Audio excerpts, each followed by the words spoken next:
So we're just gonna wait for this to finish setting up. But basically, the plan for today is, um, so we had a workshop. Uh, this trigger's weird. We had a workshop um, like a month ago, basically, about basically enemy AI, and all we really did for that workshop was, I don't remember if Lorenzo you were here for it or not, but all we did for that was we had an enemy and we wanted it to sort of follow the player and sort of chase you around, right? So the player would move around, the enemy would sort of chase you. Um, and we wanted to basically, well, we spent basically all of that workshop dealing with is a problem where if you have, say, like, that's weird, the screen, let me try and,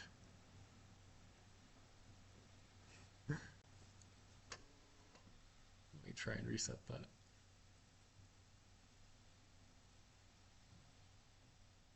Okay, but in the meantime, do any of these markers work? Hopefully. Okay, this is dry erase. Okay. Okay, cool. Basically, the idea is, I'm trying not be in front of the screen here. The idea is like, say this is like your player, right? And that's in the cover. It is okay. No, and then you have a bunch of enemies, right? If you all get them to follow the player directly, just go straight towards the player. The problem we ran into is what happens is these get closer and the player just kind of runs in circles, right? All of these tend to just like clump up into one big ball, and then the player just ends up running around in circles, right? So the problem we dealt with in that workshop was basically, can we make this follow behavior a little bit more interesting? Can we get them to sort of spread out and try and maybe flank the player? And we covered a bunch of different ideas for how we might do that. And what we basically did was we added some logic that said, okay, well, the enemies should not just follow the player, but also avoid each other, right? To sort of spread out. So that's what we did in that workshop. It's on YouTube. If that's something that y'all are interested in looking at. There's also an enemy AI workshop from 2024, I believe, that covers a similar problem, but with a completely different approach. So the idea is that there's lots of different ways you can do this. That's sort of trying to make that follow behavior slightly more interesting. Let me change this. Okay. So that's trying to make that follow behavior slightly more interesting. But in all of those, what happened was the enemy sort of does one thing, right? So in the last workshop and the one before that, we just had enemies following the player. There's one exact thing that enemies did, and that was just kind of the end of that. We focused on a single state. What I want to focus on for this workshop is to go like a step further and to basically talk about how we can make sort of the AI in our game make decisions. Because that's sort of what you want with most games is not that the enemies just kind of do one thing, but that they can say chase you, but then if they get low on health, maybe they retreat, maybe they have some coordinated behavior between each other. So all of that involves basically AI having some way to switch between different states. Okay, so that's basically what we're going to cover today. Is we want to design some enemies such that, let's say this is my player, and then I have my enemy. And then let's say what we're going to basically build out is, let's say we have some obstacles. Let's say we have some obstacles, and we want our enemy to do basically one of three things. One, they can wander. Okay. So if the enemy does not see the player, the enemy is just going to wander around. So it's just going to sort of go around and patrol, right? So that's the first thing our enemy can do, right? The next thing our enemy is going to be able to do is to attack the player. So let's say the player moves over here, and then suddenly the enemy can see the player. We want it to start chasing you. Okay, so that's the second state our enemy is going to be in. Right? And the third thing we want our enemies to do is to retreat. Retreat. Okay. So we're going to have some attack that the player can do to the enemy, and we're going to give the enemy like 2 health or something. And when the enemy gets hit, it's going to just start running away. Okay. So this is how we're going to sort of think about that. Okay. So we're going to not just focus on one state. So in the previous workshops we basically covered, we focused on just something like this, right? But now we're focused more on how do we sort of switch between each of these states. And what we're going to basically think of it as is something called a finite state machine. Finite state machine. Have you heard of this term before? Okay. It's a very simple idea. Basically, it's we're going to take all of these states. So we're going to take 1, we're going to take our state 2, we're going to take our state 3. Right, and we're going to be in one of these states at a time. So we'll either be in state 1, we'll be in state 2, or we'll be in state 3. And we're going to define some way to sort of transition. So we already kind of talked about how we would do this, right? If we're in wander, we transition into attack when we see the player. And then we would transition back to 1 when we don't see player. And then we would transition into, from either of these, into some retreat. When we get hurt. Okay, so this is how we're going to represent the logic, right? So we're going to basically just implement this, and then we're going to talk about some sort of pros and cons of finite state machines in general, because this problem of how do we sort of get our AI to make decisions and go between different states is a hugely complicated thing, right? So this is one way of doing this. We'll sort of briefly touch on some other ways of doing it, and sort of what I want to get across is less the implementation details and more the pros and cons of doing this, because there's lots of different ways to implement this.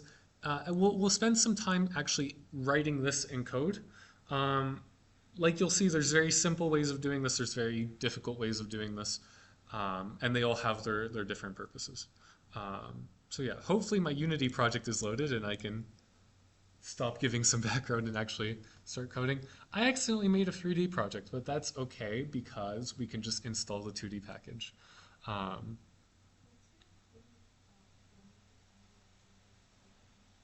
If what? So you could handle that in a lot of different ways. What we'll probably do right now is basically we'll have some collision detection on the enemies. So what will happen there is they just kind of bump into each other, right?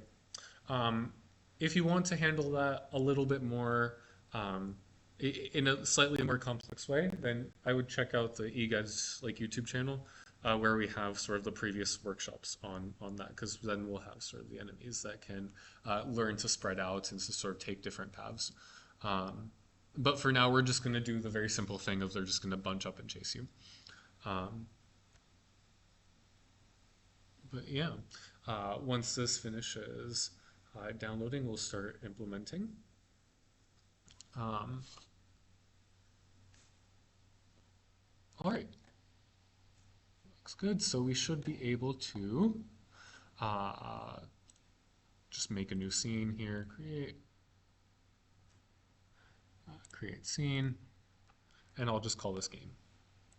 So I'll hop into my scene, and I'm going to change this from perspective to orthographic, and then go into the 2D view right here. We're just going to deal with the skybox, actually, unless I don't have to. There we go. All right, so the background type is going to be a solid color, and then I'm just going to change the color to something a little bit nicer. And what I'm going to go here and do is I'm going to go create 2D object sprites, and I want the player to be a square. So I'll go here, make my square. I'll call this player. I'll tag it as player.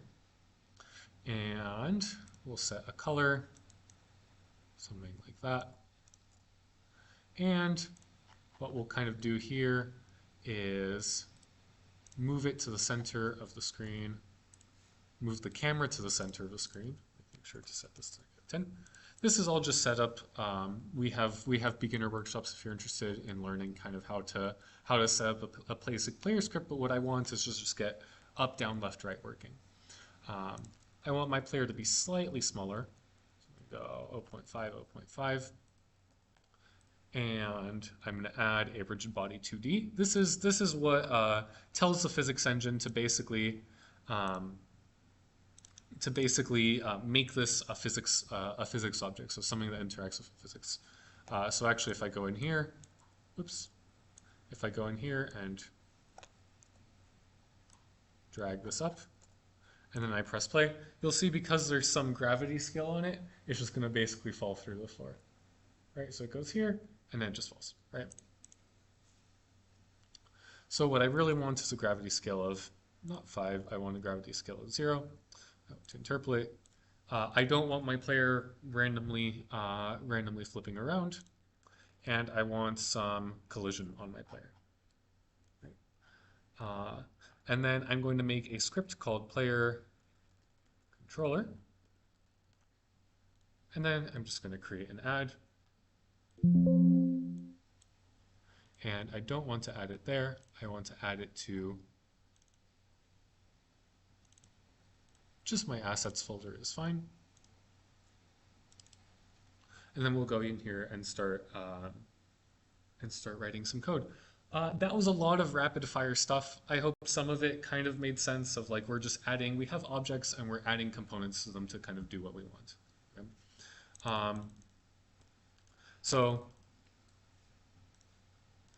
And feel free to stop me if at any point I'm going too fast, or if you have a question, feel free to just interrupt. But the basic idea is we have our different objects. So we'll have our player. The player has different components on it. So it has a sprite renderer, which basically just renders a square. It has a transform, which tells me the position, the rotation, and the scale of my player. We have our box collider 2D, which is just saying like this thing will collide with other colliders. This is how we're going to get the enemies to not go through each other. Basically, like anything that has a collider will sort of bump into each other. And the rigid body 2D is just telling us that this is part of the physics system. So the interesting part is where we write some code. I've just made an empty script called player controller. And this player controller has sort of two functions that you have to care about. It has start. This happens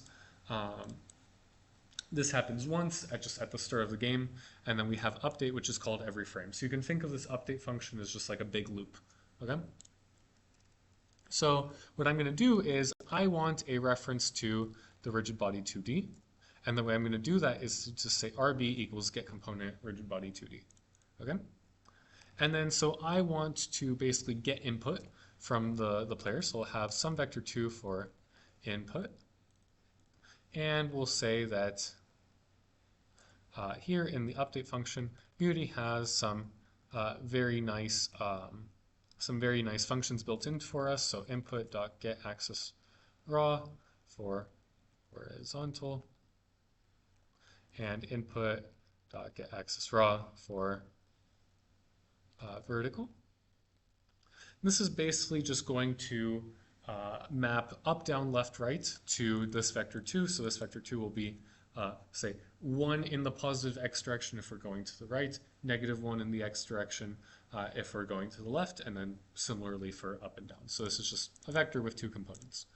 I'm going to make this fixed update loop, which fixed update is basically, it's like update, but it's where you want to do all of your physics calculations. The short explanation of why we have to do this is basically update is unpredictable. It can run however many times a second it wants. Fixed update is predictable, and that's better for the physics simulation. Because sometimes if you get like a random lag spike and the physics simulation, the time between that is too large, basically, things can explode. If the time between things, like collisions can break, you can get a ton of rubber banding. So the solution that Unity has is basically we stick all of our physics updates in this function called fixed update, which is sort of kept safe from all of the variability that can happen in the update function. So the idea here is we want the player to move at some speed. So I'll make this serialized field float speed. Right? Serialized field just means this is a function, and not a function, a variable that is going to be able to be set. It's going to be able to be set here in the player controller. You see that if I put serialized field on some variable, I have this speed field that I can go and set. So I can set the speed to like 5 or something. Okay, so I don't have to always go into the code file where I want to edit whatever I want to do. Right. So what we're going to do here is we're going to set rb.linear velocity is equal to input.normalize times speed. You said you were a sophomore, right? Are you in linear algebra right now? Can you kind of guess why we have to normalize this vector? So can you tell me what normalizing does? Okay, cool. So all it really does is take a vector with some length, right, and convert it to a vector of unit length, so a vector with length 1. So if, say you have, like, okay, say I'm pressing the up key and the right key at the same time, right? Then the input vector is going to be 1, 1, right? So what would the length of that vector be? Close. It would be, yes, square root of 2, which of course is something like 1.4 something, right? So if you're going up and to the right, the length of that vector is sort of greater than it would be if you were just going up, down, left, or right, right? So what happens there is you're going to go faster on the diagonals, right? So when you normalize, you're going to take that right vector and you're going to scale it down to something that has length 1. That way it is uniform no matter what direction you're going. The sort of visual explanation for that is before we would have something like this, where the inputs kind of lie on a box like this. And it's kind of intuitive to see that these vectors are longer than these vectors, right? So what we do is we just scale them down so that all of these vectors, sort of the goal is for them to, well, these don't get scaled down. You only scale down the right ones to where the goal is for them to all sort of lie on a circle, right? For them to not for them to always have unit length in whatever direction you're going in. And then you just take that vector and then you scale it by speed, and then that's the velocity vector of the player. So we should be able to go back now. And hopefully, I need to go and enable the old input system because Unity wants to be fancy, and get rid of the old input system. Edit, project settings, input.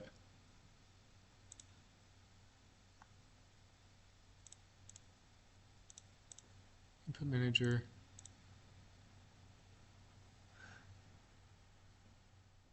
Input system package and player settings.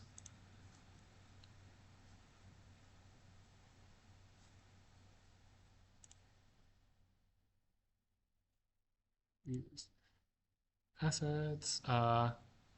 Edit project settings. Do you know where the setting is, Lorenzo?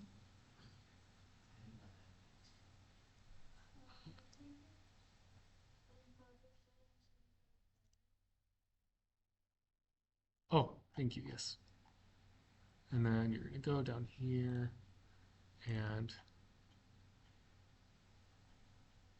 something down here is going to say input. Yeah, Unity recently switched to a new input system, which is, in my opinion, needlessly complicated for the sort of thing we're doing here. So they've started basically disabling it to try and get you to move to the new one, but that requires reloading the project. Um, it works just fine. Have you ever used Unreal? The amount of work it takes to get a simple WASD moving is you have to go through like several layers of like a GUI drop down of setting random stuff. It's actually quite impressive. Um, but yeah, okay. So we should hopefully be able to go back and actually get WASD moving.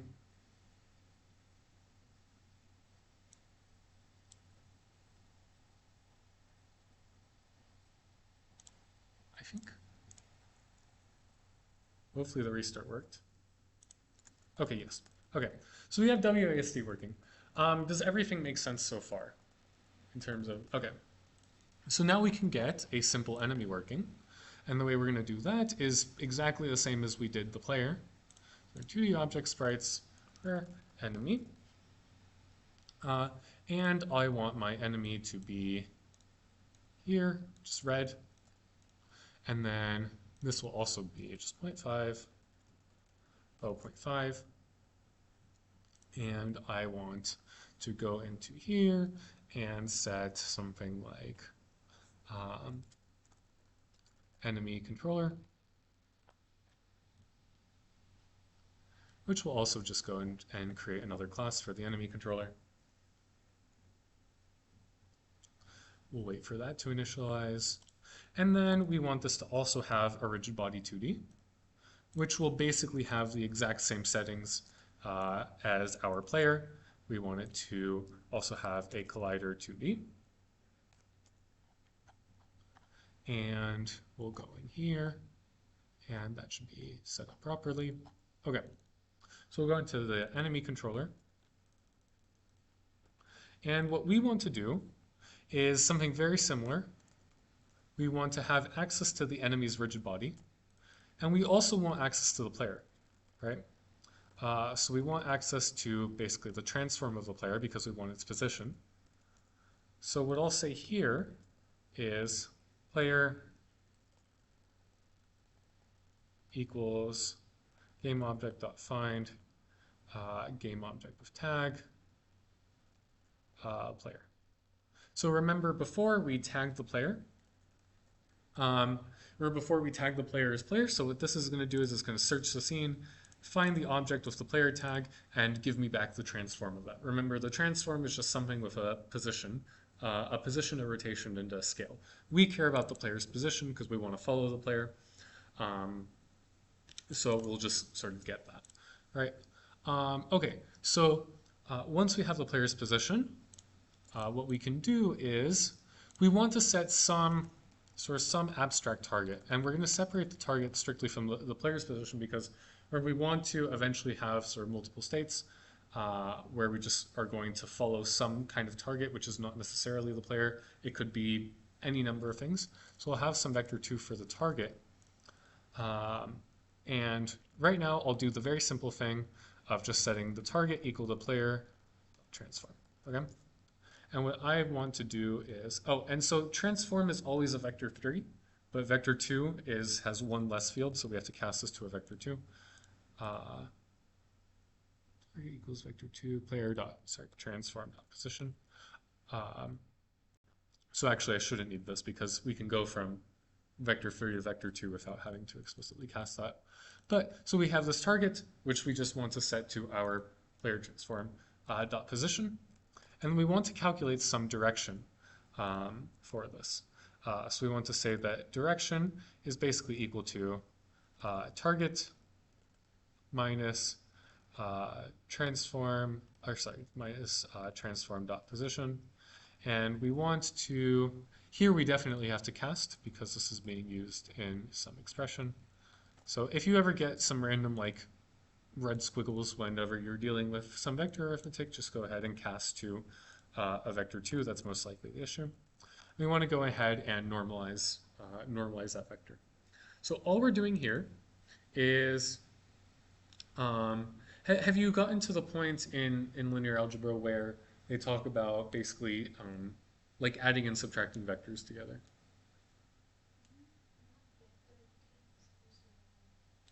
Okay, cool. Yeah. So basically, what you're calculating here is what you would think of as like, if you remember from like high school physics, what you're calculating here is a displacement vector. It's you're taking the final position, so the target position, and you're subtracting the current position, and you get the displacement. Okay, so you're going to get some displacement vector between the player and the enemy, and you're going to normalize that. So that's going to give you a unit vector that points in the direction of the player, right? And exactly like we did with the player, we want a serialized field for float, speed, which just tells you how fast I want this enemy to move.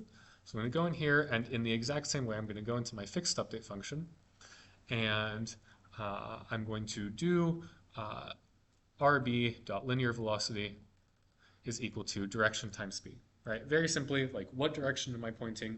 Go towards that direction at some speed, okay? So what we should have here is a very simple enemy.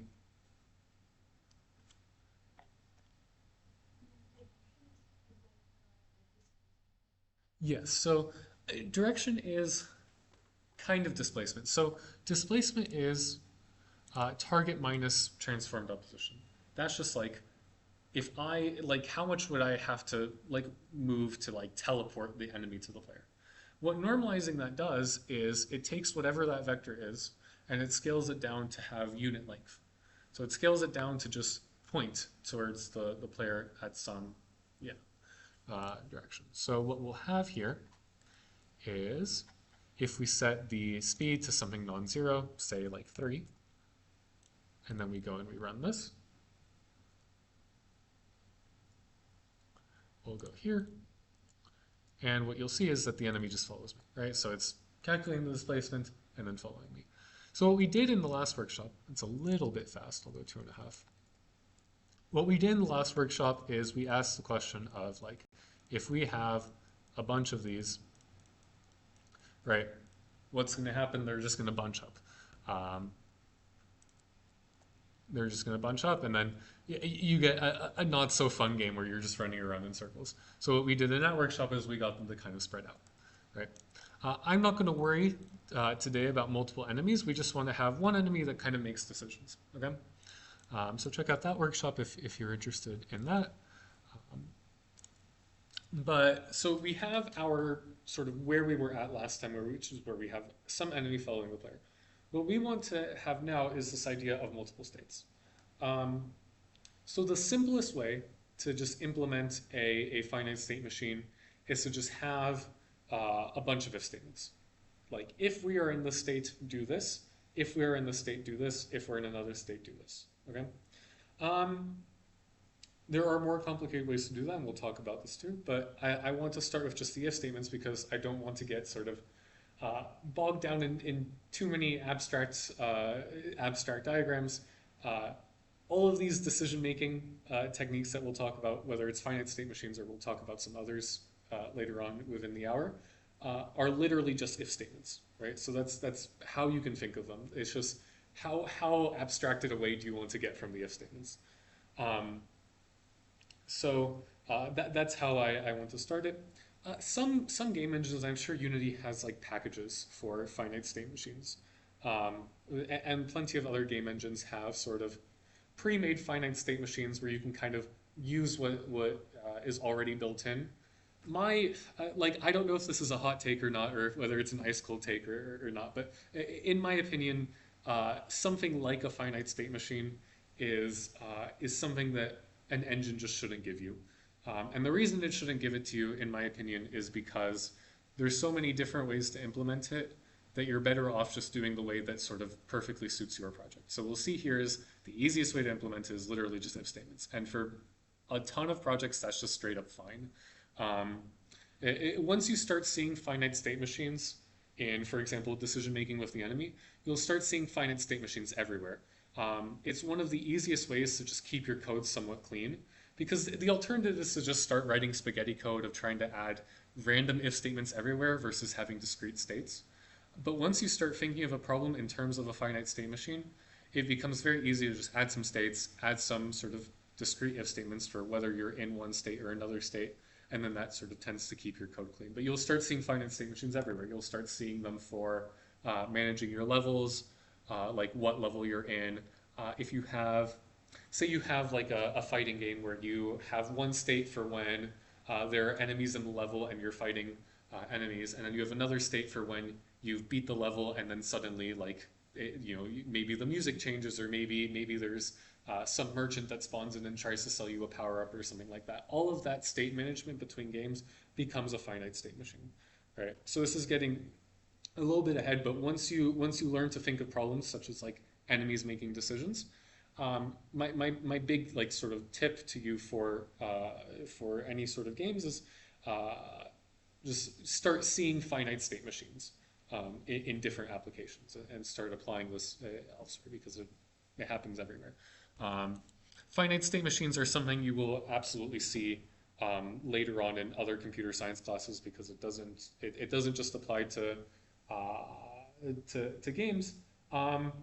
Your computer is basically one giant finite state machine. When you get into when you take Compark, for example, you will definitely talk about finite state machines and like circuits and stuff. So they're everywhere is basically my point. Um, okay, you're in data structures right now. Have you covered enums at all?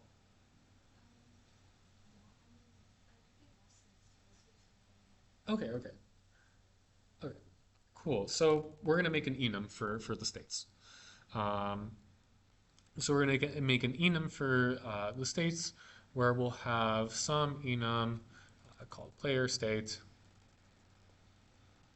People have different conventions for how you like name states in an enum. Some people do like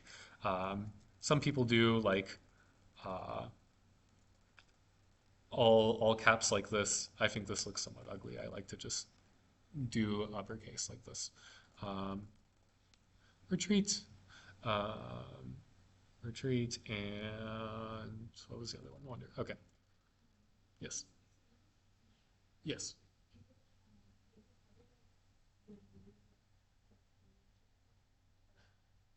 Yeah, basically. So um, C sharp it's a little bit more loose than Java in that sense. Like C sharp is like a lot of like Java is a language with just fewer features than C sharp. C sharp often has more ways of doing something than this, but the basic idea is basically like everything goes into a class like Java, right? But in Java you can also do this. You can just define an enum in some file. But yes, it is designed to be an object-oriented language. I don't know if like there are other C sharp features where you don't necessarily have to do this. There's a lot of extra stuff in C sharp that Java doesn't have, but 99% of the time you're just writing normal object-oriented code. Yes. This colon right here is basically extends in Java. Um, but yeah. Uh, so extending the mono behavior class is basically saying like this is Unity's base class for all the components. Um, so all of your Unity scripts derive from this. This is just a thing that can be attached to a game object, right? Um, but yeah, so we'll have our different states, and then um, we want to basically have some state for uh, we want to have some variable that stores our current state. So I'll have some player state, current state, um, and I'm going to say that the current state is player state dot wander. Okay, so we'll slowly build this up, right? Um, in the sense that what I'm going to do is I want the player to chase us when we're within a certain distance. Okay, and when we're outside of that distance, I want it to wander, which for now is just going to stand still. Okay, so what I'm going to do here is we're going to just define some functions. Okay, and we're going to have some function. So I'll make a function for each state. So um, I'll make a function called uh, void um, void wander, and then void attack, My wander state does nothing except, and I'll make another function here called void set state, and we'll take our player state, next state, and then we'll set current state equal to next state. Okay. The reason I do this is take this into a different function rather than just setting it directly is because sometimes you might want to do sort of specific setup code, like the moment you transition into this state, do something else, right? But it's sometimes helpful to have some extra logic in here. Right now, this is going to be pretty bare bones. We're not going to do much with it. But just to know that like this is a typical thing you'll do. You'll have some set state function where you do some extra logic in here for depending on what state you're setting it in, right? So we'll have some wander state, which right now the wander state just does absolutely nothing. The wander state will do absolutely nothing. And we will simply just check if we want to transition into the attack state. So we'll say if vector2 dot distance from the transform dot position to the player dot position is less than some threshold. So I'll go in here and I'll add another variable. Serialized field float attack distance. Okay. We'll go and we'll say attack distance. And if that is the case, then what we'll do is we'll set set state, player state dot chase, or sorry, attack. Okay. So that's all the wander state does. The attack state, on the other hand, is going to do exactly what we said in here. It's going to set our target equal to player.transform.position, and then I'm going to make a separate function called attack physics, because we have something we want to do in update and we have something we want to do in fixed update, right? So we'll go in here and set RB plus equals to direction times speed, okay? And in our update here for attack, what we'll have is basically if vector2 dot distance is greater than the attack distance, right? Then we're going to set the state back to wander. Okay? So notice that right now the update and fixed update functions are just empty, right? I took everything out of them and I moved them into these functions. So I have some method called attack, which is going to tell me what my target is, tell me what my direction is, and then check if I should move into the wander state, okay? And then I also have an attack physics because I have something that I want to do during fixed update if my state is attack. And then I have my wander, which just sits there and does nothing and waits to transition into the attack state, right? So you can see how this sort of thing would make your code slightly cleaner because all of the logic is sort of defined in these functions and they don't interfere with each other. So then now all you have to do in update is we're going to do a switch current state, and then in the case of attack, we're going to do attack and then break. And then in the case of retreat, we don't have retreat implemented yet, so we're not going to do anything. And in the case of player state dot wander, we're going to do our wander. Case player state wander.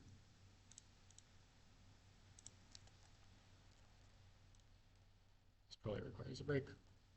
Okay. So we're going to switch whatever our current state is, and we're just going to execute the function.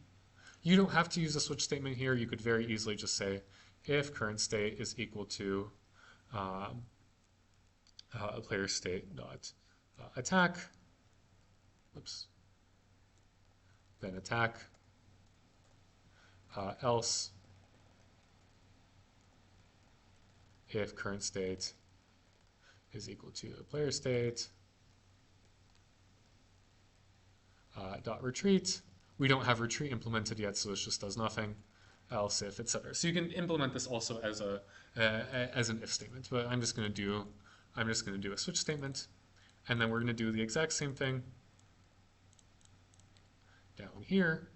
And then for attack, we're going to do attack physics, and then the rest just do nothing. Okay. So you can see that all of our update function now simply consists of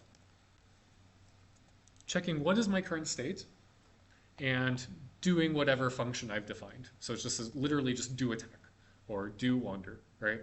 And then if we're in fixed update, you'll see we're just do attack physics, right? So we don't care how these are implemented, right? And this lets you just say update is only going to care about what is my current state and it's just going to execute that current state, okay? So the important thing here is that we're keeping all of the logic for the different states separate from each other, right? We're just keeping them in their own functions. And you can see why this would be useful, because now if I want to add a new state, like when we go and implement the retreat state, I don't have to touch attack state at all. I don't have to touch wander state at all. I can simply add new states, as many as I want. I just add a new enum. I add a new case in here. I implement the function for whatever I want my new state to do, and then it simply does it without caring about what the other parts of your code are doing. Okay, does that make sense so far to everyone? Okay. Any questions so far? How do I what?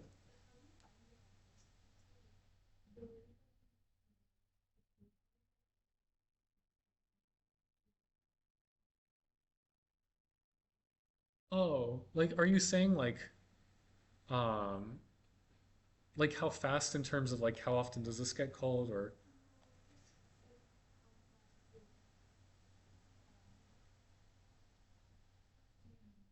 oh, are you asking about time complexity? Okay, yeah, that's a good question. I mean, okay, ideally we would like, so update is a function.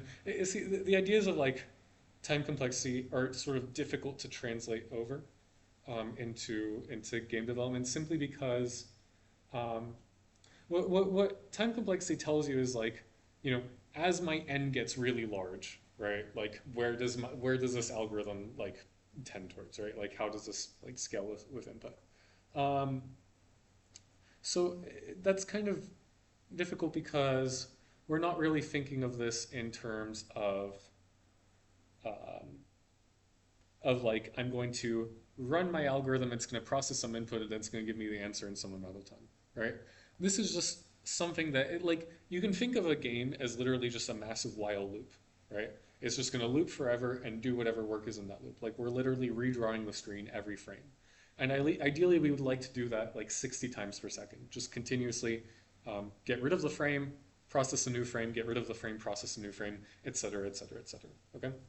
Um, so, like, the most straightforward answer to your question would literally be like, ideally, we would like whatever work is done in update to be constant time, right?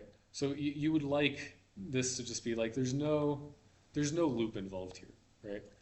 Ideally, you would never go in here and to um, go into update and have to do something like for, right, and I equals 0, I is less than like 100 and yeah. So like what you're saying here is 60 times a second execute this for loop, right? So really, we would really prefer the work that gets done in update to be constant time. That's not always possible for a variety of reasons. So you can imagine that like something that has to check all of the other enemies in the level would be on the order of the number of enemies, right? So some sort of processing that has to happen every frame on the number of enemies would scale linearly with the number of enemies, or it could scale quadratically. Like so you can do things that are not constant time in here, um, but we would like this has to happen fast, basically. Like you really, if you're aiming for 60 frames a second, whatever work gets done in update in total throughout the entire game, and that includes all the rendering and all the physics that has to happen in the background, you get like maybe 16 milliseconds, right? Um, but with games, we typically don't think of like what happens for large n, because typically n is not large, right? Typically n is sort of small. Like you're never gonna have like a billion enemies in a game unless you do, and then you do have to worry about that. But for most games, we don't typically worry about time complexity. Does that kind of answer? Okay. But yeah, really, we like this should happen fast. Is ideally what happens here. Um, but okay, so we should have now a situation where basically if we are less than some attack distance, this attack distance, so distance is measured in units. So I'll say that we'll start attacking if we're at like less than 5 units. Okay? So we go here, and you can see that it keeps on wandering because when I go into the wander state, it doesn't actually update the velocity. So it's like I'm far away, so it's just going to keep updating, right? So this is a use case for going and doing some extra logic inside of set state. All right, so I'm going to do the exact same thing. I'm going to set current state equal next state. And this is where I would add sort of potentially like my special cleanup logic for transitioning in different states. So first of all, does everyone understand why that bug just happened? Okay, I went through kind of fast, but the idea is, so what happens if, like say my current state is attack, right? So it sets the velocity to be dir times speed, right? What happens when we transition out of that into wander, right? It just starts doing nothing. But direction is still like, direction is still being set, like direction still exists. So it just uses whatever direction was previously set before I exited out of that attack state. So even though you're not calling fixed update, the linear velocity is still set, right? So it's just going to keep whatever linear velocity it had. So what we can do now is this is a case for having a set state function, is that you can do some extra special logic. So I'm going to switch current state. Basically, what I want to say is that if we're transitioning into the wander state, I want to reset the velocity. So I just want to say rb.linear velocity is equal to vector2 dot 0. Okay? So this will say that whenever we leave the velocity, leave the attack state and go into the wander state, it's just going to stop wherever it is. Okay? So hopefully now that should work. Let me get back here. Yeah. And then so I'm going to go in here, and it just stops. Okay? And then I can go back here, and it's going to see me, and it's going to start chasing me again. And when I get far away enough from it, it'll just stop, right? So this is it transitioning between those two states. Okay? Let me go back here. Okay. So you can kind of think of this as this is the setup for the next state. And then you could also do this if you were, if it were necessary to, for example, clean up previous state and do some logic, do some special logic here. For example, if you had to. So, for example, if I had to reset a variable before leaving the attack state, then that logic would happen in here. I would do whatever cleanup logic I have to do. Then I would set the current state equal to the next state, and then I would do my setup for the next state. Okay? So you can kind of see how this setup can be like quite flexible, right? Okay, so does everyone kind of understand the basic idea of a finite state machine? Okay, so before I go any further with this, let's kind of briefly talk about pathfinding. The idea of pathfinding is, so in the in what we did in last workshop with the enemies is and now we have this so is enemies just straight up follow you, right? But what happens if here's my little player, here's my wall, and then here's my enemy, and the enemy says, I want to go into this direction because this is where my player is, right? But what happens when right? The enemy's just going to bump into a wall. And it's going to say, oh, I'm trying to go in this direction because that's the direction the player is, but it just can't make it through, right? So we need to do a little bit more work to basically do pathfinding around the wall, right? Who here has heard of Dijkstra's algorithm? Yes. Uh, okay. Can you explain Dijkstra's algorithm? Yes. Yes. Yes.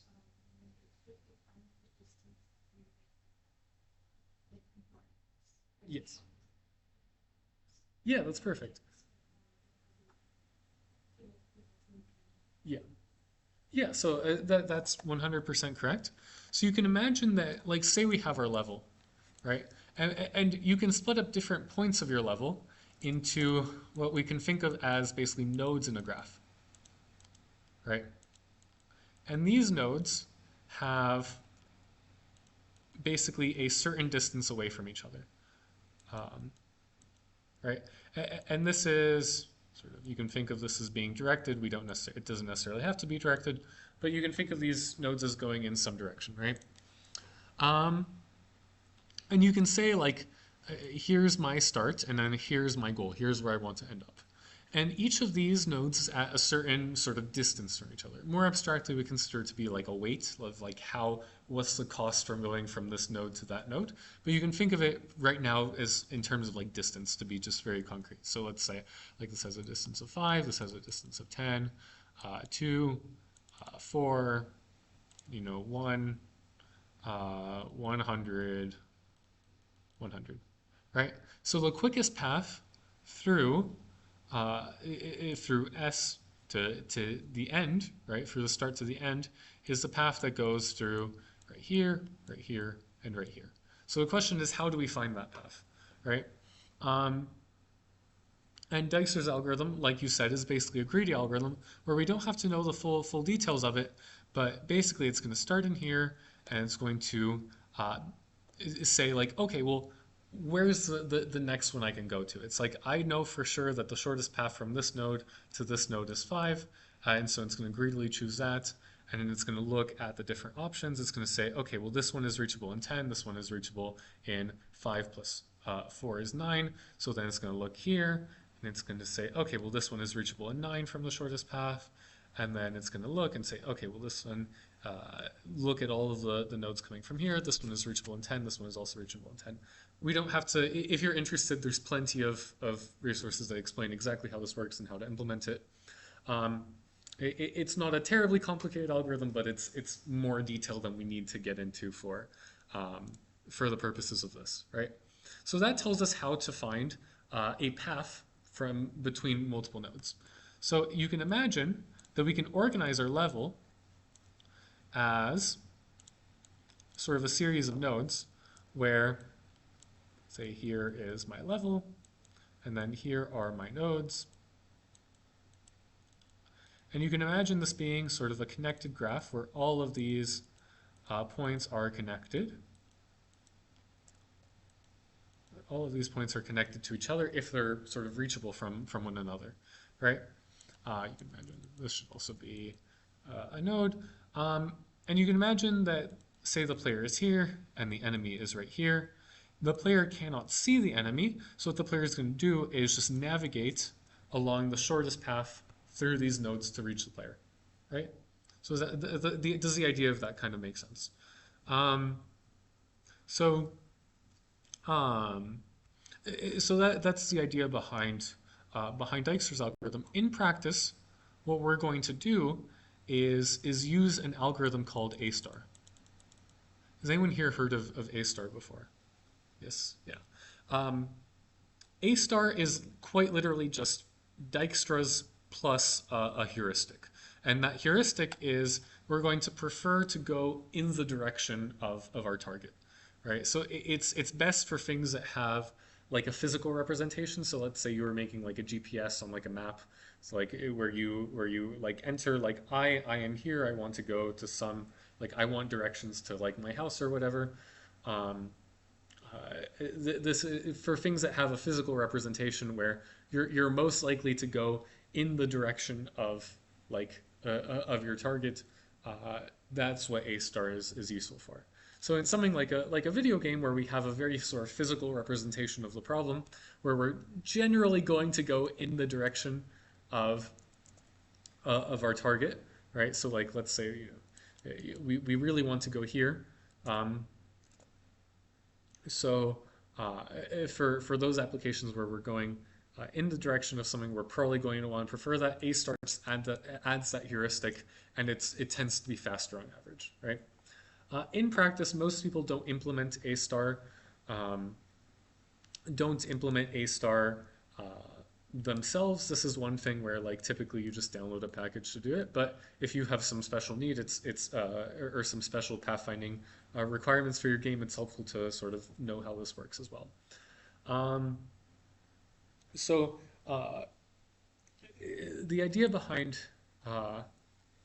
this, and if you were doing this in Unity, uh, for 2D you can just download a package. There's probably plenty out there that will implement A star and that will work for 99% of cases. Or you can implement it yourself if there's some special reason why you have to do that.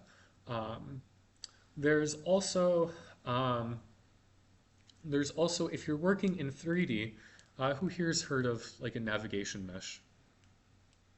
Yeah. So what a navigation mesh is basically going to generate some geometry. So if you look at the graph we just generated, this looks like a lot like a polygon with certain vertices at each of these nodes, right?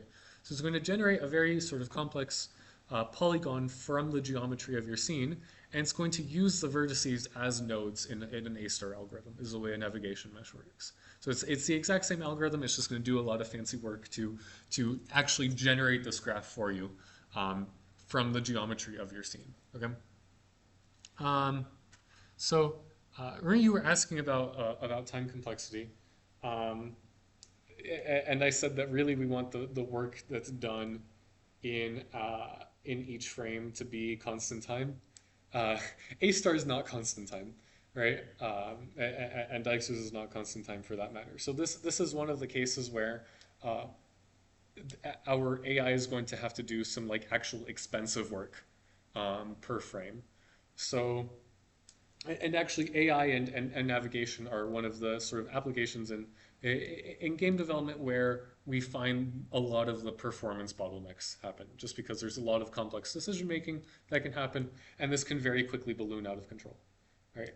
So if you imagine that, for example, um, like say for example I go into update and I just start like calling A star, for example, and I do that every single frame, that's a problem, right? That's a problem because um, that's a problem because 60 times a second or more, I'm running a relatively expensive pathfinding algorithm. Um, and so one potential solution is the way you would typically do this is your enemies don't have to be um, recalculating a path. Um, yeah, no problem, of course. Yeah. Yeah, of course. Thank you for coming. If you're interested in more eGEDS events, we have all of our stuff on our server. But yeah, thank you for coming. Um, but yeah, so uh, we have a problem if we want to do this 60 times a second. So the way that this typically gets handled is, say you have like 100 enemies, right? Enemy one, enemy two, and so on, right? They don't all need to be running A star every single frame, right? Because enemies don't have to react that fast. Like human reaction time is like what, a quarter of a second, like 250 milliseconds, 300 milliseconds. Um, a frame is roughly 16 milliseconds for 60 frames a second. Your enemies don't have to be reacting that fast. They don't have to be recalculating their path that fast. So you can stick this on a timer, right? And you can say, okay, instead of doing this every frame, I'll do it every, I don't know, 100 frames or every 100 milliseconds or something like that, or even longer. You could really push this to like, you could push this. Your enemies really don't have to react that fast. Um, so you could say, okay, instead of running A star um, every every frame, we're going to run it every 100 milliseconds or something. And what that would happen is every 100 milliseconds, what would happen if you have 100 enemies? Yes, big lag spike every every 100 milliseconds. So what should we do? Yes. So we're going to stagger it. So on one frame you'll have um, one enemy calculating it. On the next frame you'll have another enemy calculating it. On the third frame you'll have a third enemy calculating it. Um, so yeah, like you said, we just buffer it. Um, so that and there's a number of ways you can do that.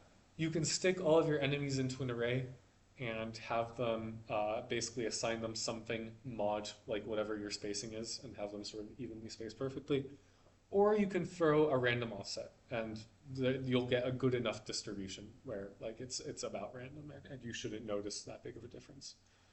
Um, the other thing you can do is you can split the work of A star itself between multiple frames. You don't have to run for a really big scene. For most moderate scenes, one call to A star should be fine within one frame. Um, but for larger scenes, what you can sometimes end up doing is, uh, hell, even running this on a separate thread and waiting until you get the answer back. So you can do this asynchronously as well. Or what you could do is you could do it partially. You could do half of the calculation of A star in one frame, and then you can complete the calculation on the next frame. So you kind of what you want to do is spread out the work as much as possible between frames. So you kind of average it out and get a smooth frame rate, right? But the simplest technique is just to stagger the calls to the pathfinding. Um, so um, yeah, that's how you would do that, and there's a number of ways you could do that. And you quite literally just install a package, run A star, and everything is great. There's another pathfinding algorithm that is not going to get you a shortest path, but it's a method that I like because it's quick and simple, and it usually gets you like 90% of the way there. You can think of this as like an approximation um, of some kind of pathfinding. Basically, the goal is like it will avoid walls, which is what we want, right?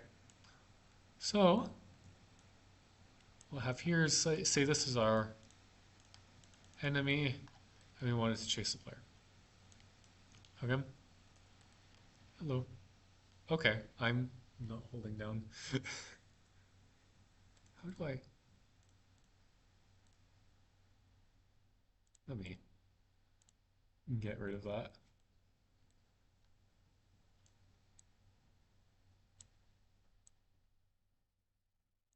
Microsoft Whiteboard back at it again. They're gonna start like, because I'm like locked out of Clipchamp now. It keeps asking me to pay for OneDrive storage, but I just want to use local storage. But it says you can switch to local storage, but every time I say it, just has the button grayed out and it says to buy more OneDrive storage. I'm scared they're gonna lock me out of Whiteboard too, and they're gonna make me pay for cloud storage to use the Whiteboard on my PC. Um, but okay, enough of that. So here's my player, and what we basically want to do is, so we're going to do the very simple things. We're going to go into our walls, and we're going to have sort of nodes along the walls. And we're going to make this a property of the wall, right? So we're not building a graph per se. We're just putting points around whatever walls we have, right? So here's your wall 1, and here's your wall 2. And you can imagine these as sort of children of the wall game object, right? You can imagine these as just sort of belonging to the wall. So we're not building an explicit graph out of this. And here's basically the algorithm. Um, what you want to do is that screen tearing also showing on? It's probably OBS problems, but that's whatever. Um, so what we want to do is, first of all, if we can see the player, then we just chase the player, normally, exactly how we've been doing. On the other hand, um, if we're blocked, right? So if we do a ray cast, are you familiar with the idea of a ray cast? Okay. So if we do a ray cast towards the wall, and we hit a wall, right? So we're obstructed and we can't reach the player. What we do is uh, we look at the wall checkpoints, and we pick the one that's closest to us, right?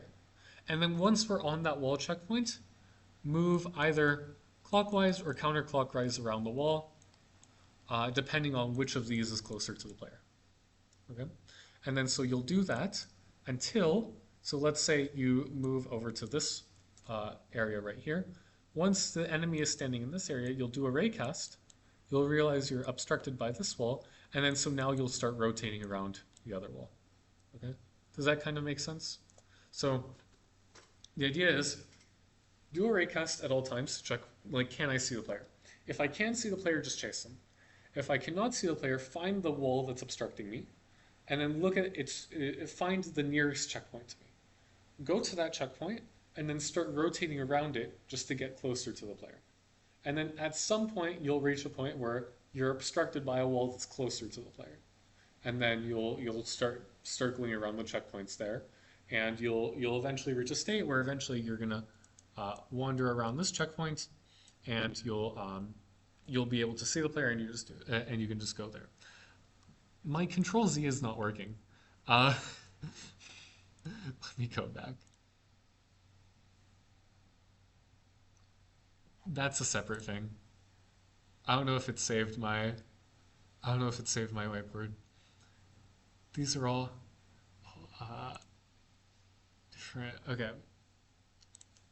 Okay.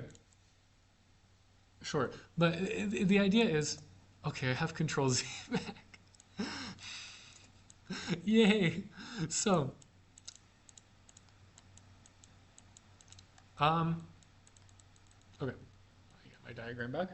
Okay, that's a somewhat rushed explanation, but hopefully it makes sense, at least in principle, what we're doing. If you want a more concrete explanation of this algorithm, I basically showed the entire code for it in the old enemy AI workshop from like 2024, so you can just search that. This will not give you a shortest path. This is absolutely not guaranteed to give you a shortest path. This could basically do extra rotations around the walls that you might not necessarily have to.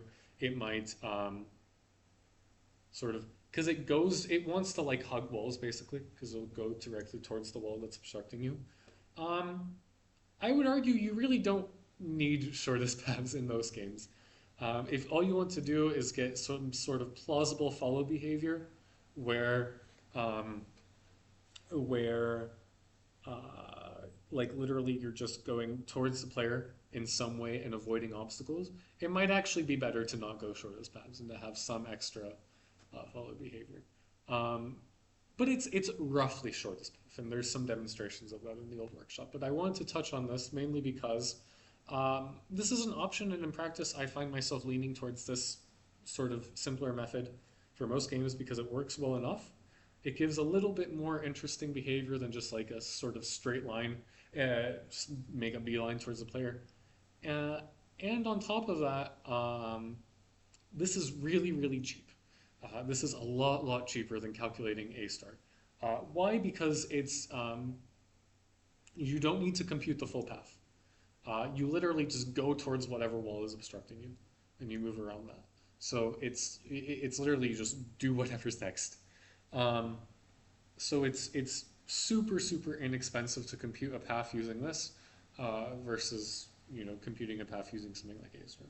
But A star does have its place for more complex geometries or places where you actually care about a shortest path, and for just having more, I guess, well-defined behavior in more complex scenes. But if you just have a bunch of walls in your scene and you want your enemy to move around, consider doing something like this, basically, is the point. This is nice and cheap, and it works well, and it also looks quite interesting. But yeah, so we have, that's a little bit extra for pathfinding, which is one way to extend what we did in the previous workshop.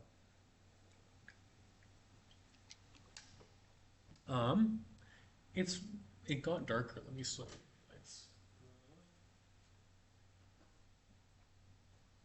in a very more extensive room. Hold on. Okay. Can't even see. Okay. Um, have y'all been able to read the code? Okay, cool. I was looking, like, oh my god, wait. Um, okay, so, um, where do y'all, like, what are y'all interested in learning next? So, like, basically, um, we haven't finished the full implementation of like the attack wander retreat, but that's just to kind of give you an idea of an example state machine. We've covered pathfinding. I've given you all a couple methods.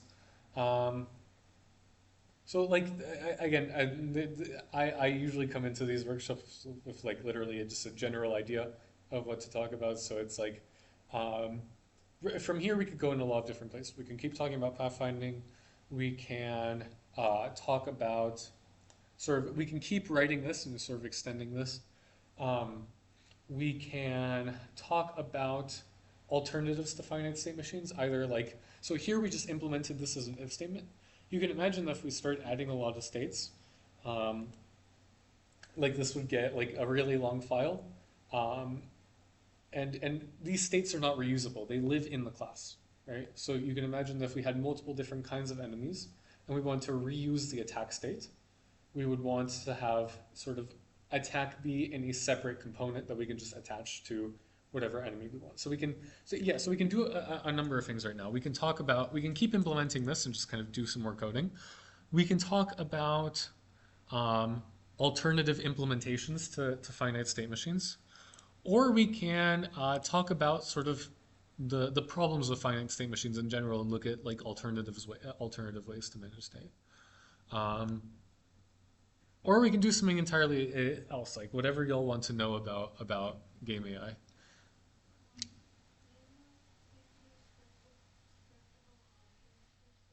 Yes, that is what you're going to want to do whenever you want this idea of like, I have multiple states and I have multiple enemies and I want to reuse states between them, right? That is 100% what you're going to want to do. And so you can take in some basically some array of states, right? And then so your update method literally just it turns into like have a reference to my current state and call the do states on that one, right? And then so you imagine that your state would basically be some kind of abstract class where where you wanted to implement a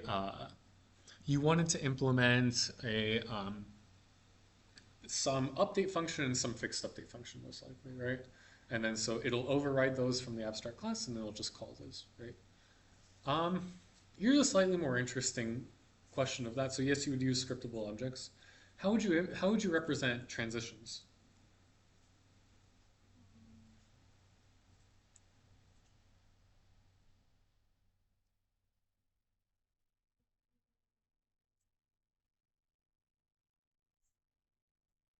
Yeah, I don't know either, because there's a lot of options, and it really depends on how generic do you want to make this finite state machine.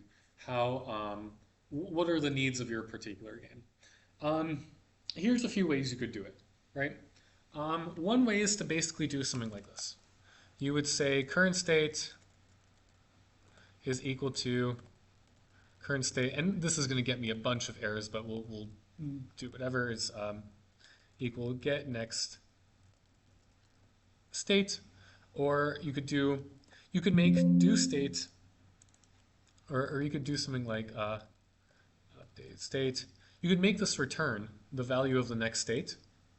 So you could imagine something like current state equals current state dot update state. So this is like your scriptable object. It has some method that it overrides called update state, and it would return the next state. So you could imagine that like you would have your do attack state, and then if here you would like return player state dot wander or something, right? And you wouldn't be returning from an enum, you would be returning a reference to another scriptable object that represents that state, right?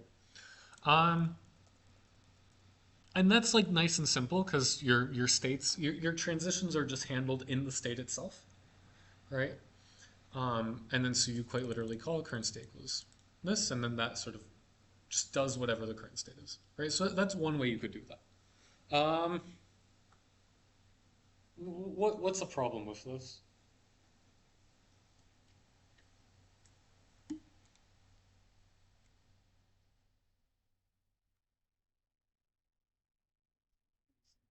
It seems pretty sound to me too, and like in most states, like it'll be fine to just do something like that, and it's less code. But yeah, basically it's like oh well oh you're talking about multiple states at the same time. Oh, okay, well then we get into hierarchical state machines. That's next. Um, yeah. Um, but yes, we will. That is a problem of simultaneous states. So, but I'm talking like more like I guess an easier case where we want to reuse a state from one enemy type to another enemy type, but we don't necessarily want to reuse the transitions, right?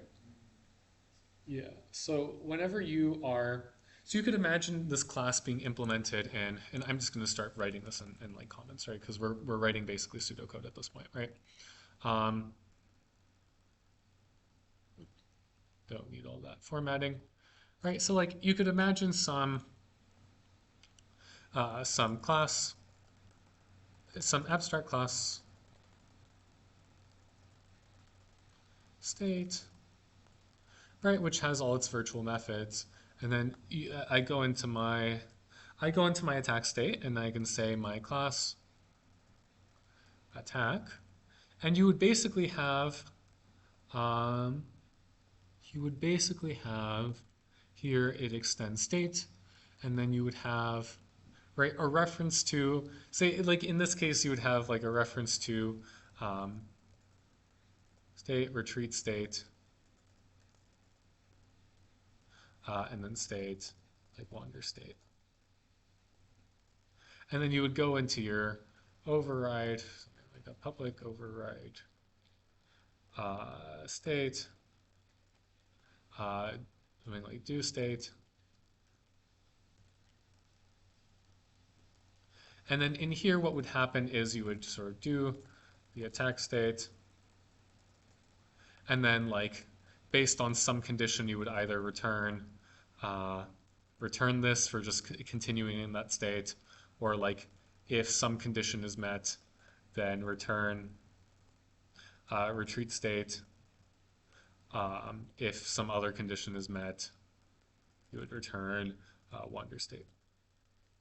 So having this right, um, if you're pretty sure that all your enemies are going to have some like are going to have the same conditions upon exiting, then yes. But this sort of thing does require you to basically hard code it fixes the number of the transitions that you can have, and it fixes the conditions that can cause a transition to trigger. Right. Um. So how do we solve this?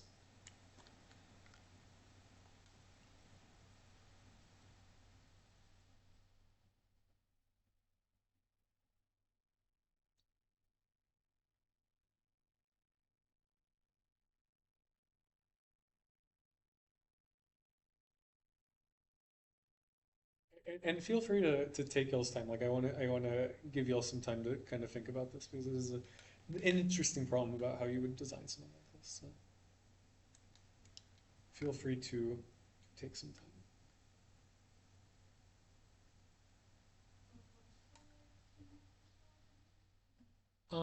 You want to solve the problem of like I want to reuse this attack state, but I don't want to hard code sort of the transitions. I want to just do the state, and I want to be able to have any number of transitions for any number of conditions.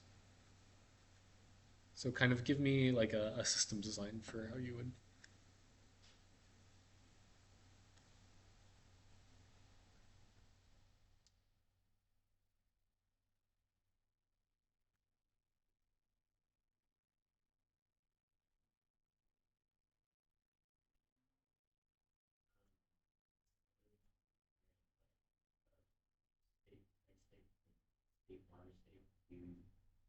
a list that you take from states, and Mhm. then within the states themselves, you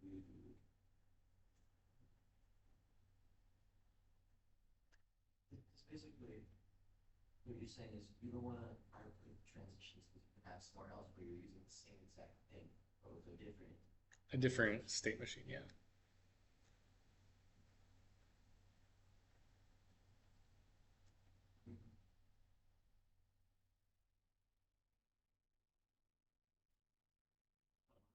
what I did text. You'd make a what? Just the second script. But what it, I think I'm throwing in the towel. Okay. What's the best? There is no best way. I mean, it's all trade-offs, like you said. Like, if I were like in a game where it's like you could bring out this code and be like, okay, we'll make so kind of what you're saying is like just make a separate script that does this, but also like yeah, or just like add, or for another way you could do this is for all of the transitions in your game, add a variable, and if the variable is empty for that particular like enemy, so add some. You could add any number of states here, and for all the different transitions that could occur in your game, right? You would happen like if if that state is not null, if whatever is not equal to null, then and you have your condition met, then return that state, right? So you could do something like that. They grow very large, yeah. The the most like generic way of probably doing this is to have like a second. So you were getting close to something where you kind of you take in a list of states that you could transition to, and each of them sort of what you would do is I think you were kind of getting close to something interesting there is where you could take in a list of states, and for each of them you could take a list of transitions. And so these transitions would be like it would kind of be like another class, right? Where it's just like should transition, right? Um, so you could have another abstract class that implements a Boolean function that just returns whether the state should transition or not, right? Um, and so you could give that access um, to your entity's like variables, right? And and your enemies here are also probably going to be some like very generic component. Like we're getting to the point where we're splitting this up into like lots of different things. So you would have the way your class structure would probably end up looking like is you would have a class for finite state machine, right? This is one class. Your finite state machine will sort of read the data for whatever state machine you've defined. It defines transitions, states, and then manages the current state, right? You would have a class for state, which is where the actual like low level implementation details. Implementation details for whatever state. So that's where like the attack state happens, right? Um, and then you would have some transition which decides when to transition between states. And actually, what's one example of like a finite state machine that's just built into the Unity editor? The Unity animator, Yes. but I am a firm denier. Yes. You've seen like when people glue stick to the animator, like the giant web. Yes. Oh, I get it. I try to avoid using that as much as Yeah, that's entirely fair. And well actually, what you're touching on is kind of what we'll get into next. Of like, what are just like the problems with doing this in general, right? Because that's not an animator specific problem. That's just a finite state machine problem, you know. But yeah, no, that's a good point. So yeah, um, like that will have its issues, right? But if the number of states is small, it's usually manageable. Um, the way I see it is, the Unity animator, what it has nice is you can blend between states, but most yes. of the time, I'm not doing that. I'm just Yeah. going back and forth, and I don't want to create like extra variables to check to see for the states when all I have to do is I could just call it. I could just be like, okay, I can just put a single line that says play this enemy Yes. in the next step. Yeah. Even if it's small enough, I just feel like it's directly playing their animations is a lot better than building the whole web. Yeah. So I agree with that. Like there's definitely a weird middle ground with the like um like if your animations are so like simple that you can basically just call them that would be the equivalent of the if statement solution that we're basically doing, right? Which you're still kind of implicitly doing a finite state machine. You're just kind of implementing it with basically you're saying you're not blending, right? So you're just you're in one animation state or you're in another animation state or that is an implicit finite state machine, and that's kind of the point I made at the beginning is like this is all just if statements at the end of the day. It's like how like all this class structure we're coming up with is an abstraction on if statements, um, just to avoid copying. So yeah, I mean, I agree with you. Like if you just need some like simple animations, like just do it in code, right? Or if what you also talked about is sometimes it benefits to have there's benefits to hierarchical state machines, which we'll get to that as well. But yes, you can very easily get tangled into webs. Um, but yeah, so the animator is an example of a finite state machine. It's built into Unity Engine, and it has lots of different transitions, right? It has like it has lots of different variables. It has triggers, so this will handle triggers. Um, this can handle booleans. This can handle on like state end. This can handle like exit times, transition durations. You could really build this out for lots of different things, right? And these can be variables that are defined for the finite state machine, right? Um, and then so you define a transition, right? And so a finite state machine has a giant list of transitions, has a giant list of states, and it is in charge of deciding what state it's in, doing the current state, and then reading whatever transitions are. And you can imagine this as basically just being a hash map. So like state one is mapped to whatever transition one, which the transition is literally just, we're building a graph here basically. So your transition has between like state A, state B, um, something like that, right? Uh, and then finally you would have your actual enemy class, um, which at this point, if we did the sort of good object-oriented thing of like doing all of this abstraction, um, what you would end up with is basically an enemy class that has a reference to a finite state machine. And the enemy's entire job is to set variables in the finite state machine. So like in the same way in your animator, you say like set trigger, set bool, etc. That would be enemy's entire job. And then the finite state machine handles everything. And then here, everything is perfectly reusable between however many enemies you want. You can reuse transitions. You can do anything here. You could define, you could read from a file to read the finite state machine. So you can define these like as a separate file that gets loaded into the finite state machine. That way you can reuse. You don't have to initialize a finite state machine for every enemy and it gets reused. And then, so you could define some language for reading files and specifying a finite state machine, and then you could build a GUI on top of that, and then you've made the Unity's animator. um, so this is like, you know, like the abstraction on top of the abstraction on top of the abstraction on top of the abstraction. All of the, do you have to do this for every game? Absolutely not, right? This is just like, every game exists on a spectrum between, like if what you want to use is finite state machines, every game exists on a spectrum between this and if statements, right? And so we've seen kind of the two extremes here. It's your job to basically say, I want to live at this level of abstraction, and you make your trade-offs. This is where my sort of take comes in, that this is not something a game engine should give you. Because you're going to run into frustrations where you're just like, I just want to call functions. I just want to do this in code and have my little variables and do this. It's still a finite state machine, unless you're doing something extra. but it's, every particular finite state machine implementation is built for one particular application, which is why I think engines just shouldn't give this to you. And then this is up to, like, this is to me firmly in the realm of gameplay programming. Um,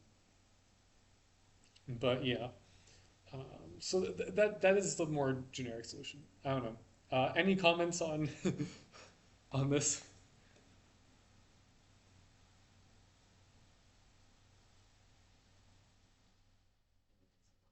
It's not. I definitely wouldn't do that though. Yeah, no, you would never do this in a game jam, right? But you can imagine if you were working on like I don't know, Hollow Knight, right? That to me is more of a use case where this might start to, you know, where this sort of thing might start to matter. Or if you have a game with, where finite state machines are a good option, but there's also a lot of reusing that's going on, and you really want to do this sort of thing. You could also do that. Um, the other interesting thing, oh, I lost my train of thought, um, but yeah, like this is what you could do. Um, yeah, you just kind of decide where you want to go. Um, what was I gonna say? Um, anyways, okay. So the other thing you can do is so the other problem we run into is like what you said is you've seen screenshots of people posting their animators online, and there's like, a hundred edges. Everything is pointing to everything else. It's a spider web. Yeah. Um, that is just a problem with finite state machines because there's no layering. There's no layering in the sense of like I have my states. There's any possible transition between two states I have to explicitly define. How do we deal with that? Don't use the web. You don't use the web, so what do you do instead? Like, what are alternatives? Well, the multimedia animator does actually have layers, Hmm.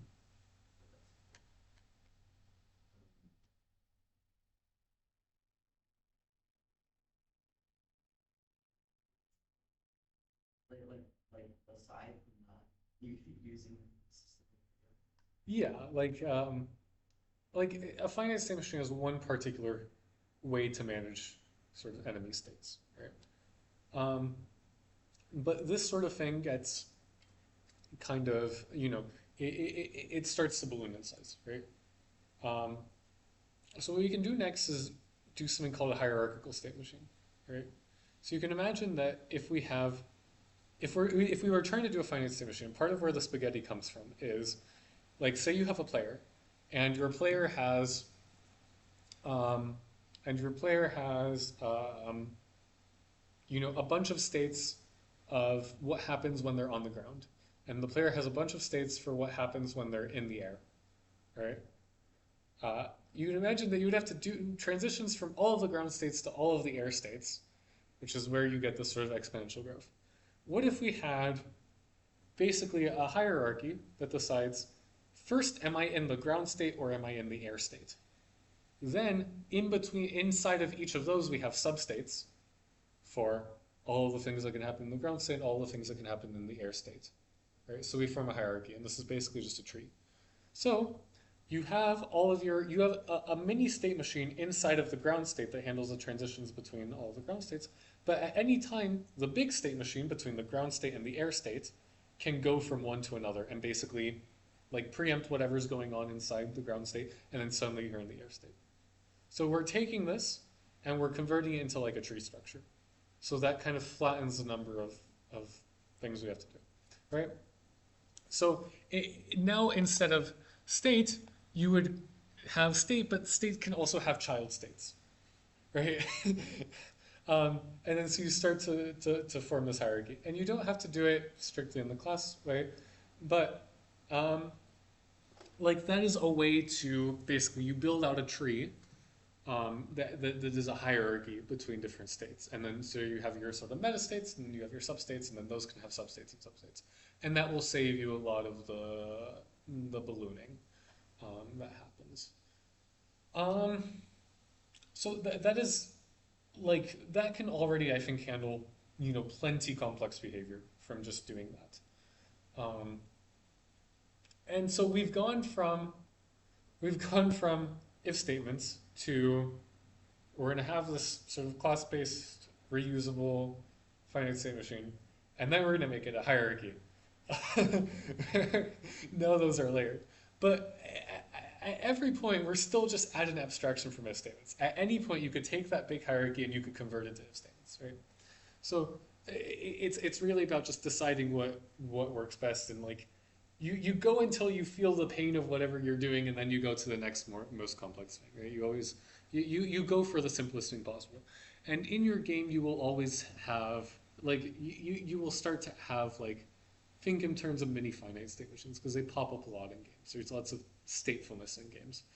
Um, so I think in lots of games where you can open up the script where there's lots of state and you'll just find a random enum in there and with a bunch of if statements that do that. And that's just sort of those sort of mini small scale finite state machines that happen in small areas of the game.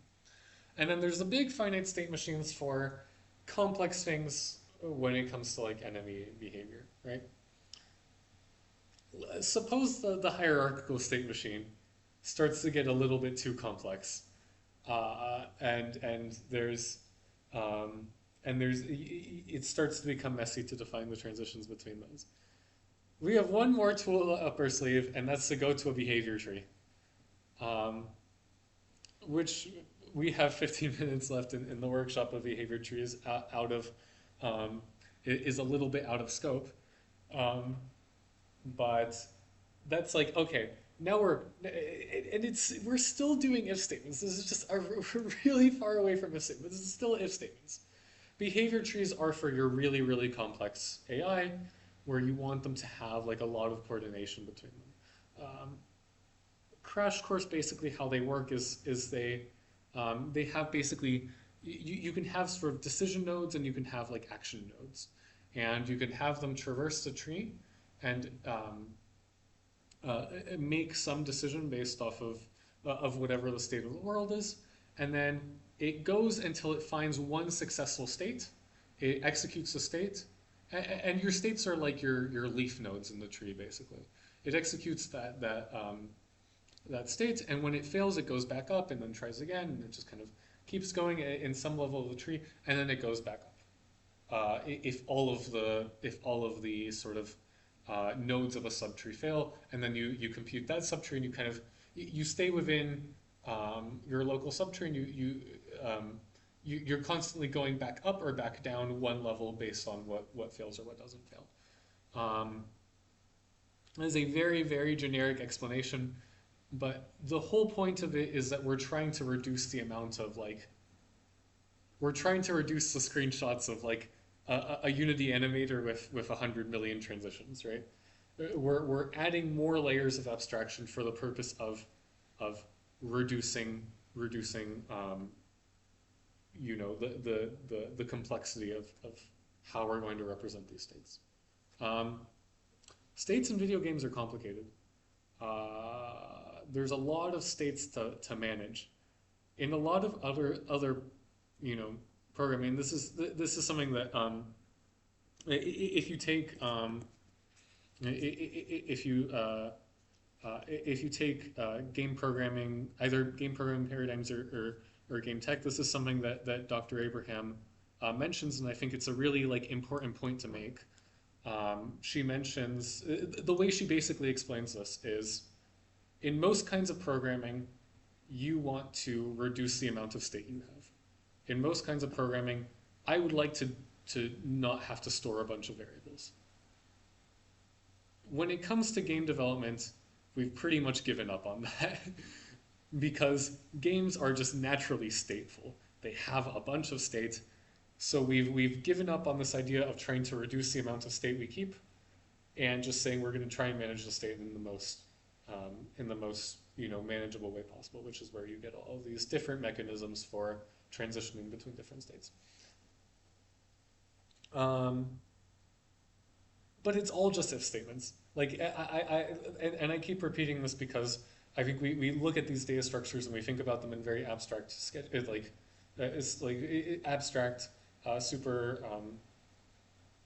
like complicated ways, and they're really not. They're just sort of you start at if statements and you slowly build up to whatever it is.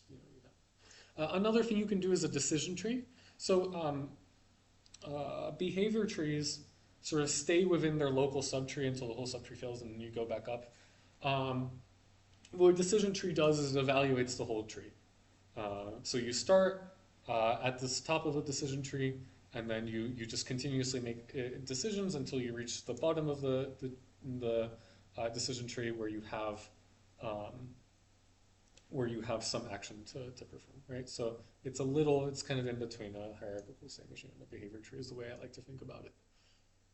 Those are all for um, problems where, so I like to think of those as like a class of solutions for, for the problem of my enemy has discrete states and it can do one thing at a time. So there's a whole host of different ways you can do that, all the way from statements all the way to what we've been talking about. But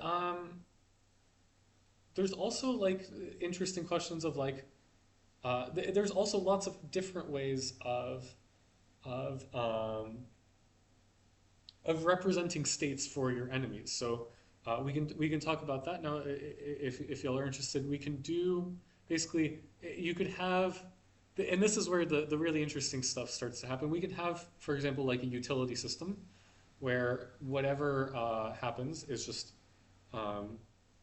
the state that gets chosen is just the result of some utility function of like you have some formula, it tells you, it ranks all of your options and it just chooses the top option, right? So that's kind of a more fuzzy way of doing that.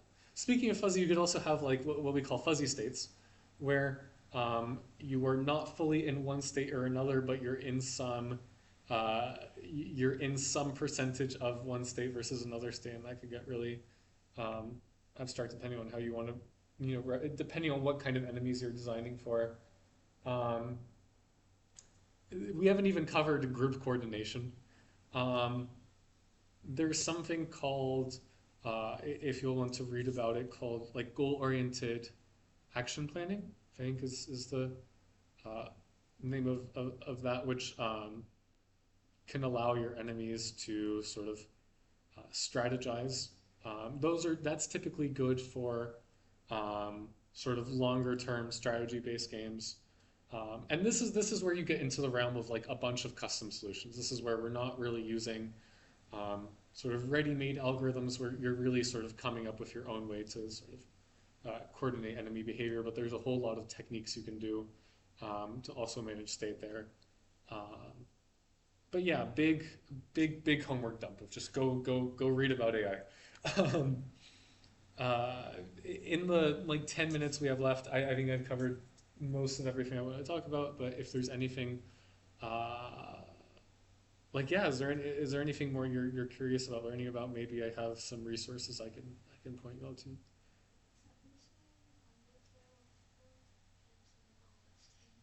Because it works. It literally just works. Yeah, and I mean, my understanding is Toby Fox is not a programmer. But like, you don't have to be like if it, no, I will say he probably would have benefited from a little bit more, like maybe a little bit more abstraction. That might have made his life a little bit easier. Maybe he wouldn't have spent as much time, right? That's kind of why we learn these things, is that we can be a little bit more productive. So, uh, definitely don't over engineer, but don't under engineer either, right? Yeah, Have you heard of a game called Ring? yes, What do you think about that? very cool. Um, yeah, and that's sort of where, uh, God, you can't do that with if statements. you, you would be there for a very long time. Um, but yeah, I think that's sort of, to do something like Rain World, where sort of everything interacts with everything, you really have to sort of, I think you have to come up with good abstractions where it's like, where everything is sort of generic and those sorts of interactions just naturally happen, right? You can't really distinguish between player and other enemy at that point because they kind of just, they interact with the environment in that way. Um, Yeah, what are your thoughts on Rain World? I think it has the greatest AI ever Yeah, made. yeah. I think that's not an unreasonable claim. Like it's definitely like very cool.